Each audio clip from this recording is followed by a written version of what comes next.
What do you do when you hear that it's going to rain?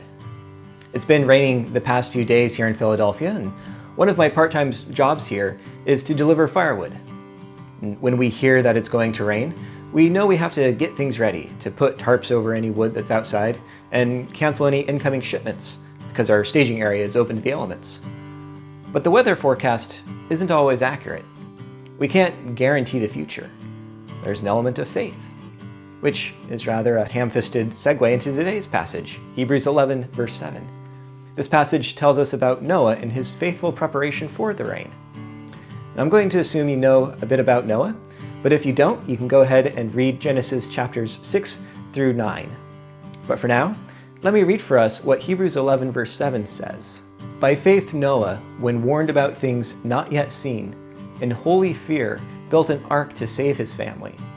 By his faith he condemned the world and became heir of the righteousness that is in keeping with faith. Two things pop out to me from this verse.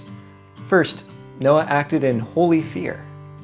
Faith and holy fear led Noah to listen to God's warning about the flood and follow his directions to build an ark. I know when I hear about fearing God, I start to question God's goodness and kindness. Add to that the fact that God wiped out all the population of the earth in the flood, and fear seems appropriate. But love? Really? Sounds like a contradiction to say God is love and that he acted justly in killing all but Noah and his family. What I need to remember, though, is that I'm not God. I don't know everything. And if I honestly look at my own life, I can see that I don't deserve any of the good things I have. There are things I just don't understand. And so I need to have faith in God that he does know more and acts faithfully in love and justice. And God does show mercy. I need to remember that God did in fact show mercy. He warned and saved Noah and his family, not because they were perfect, but because Noah had faith and listened to God. Holy fear is a recognition that God is truly good and loving. He righteously brings judgment against evil and has made a promise to show mercy through redemption. Noah shows us faith in the face of God's judgment. It's not easy. The second thing that jumps off the page to me is that Noah's faithful actions condemned the world. That's pretty serious. The flood was a major act of judgment and condemnation. But it was faith in God's sovereignty that led Noah through. He survived trusting in God while the rest of the world drowned for their rejection and rebellion. It's uncomfortable, but here we see the absolute necessity of faith. Noah had to trust God. This verse also shows us the hope. Noah's only hope was to inherit righteousness.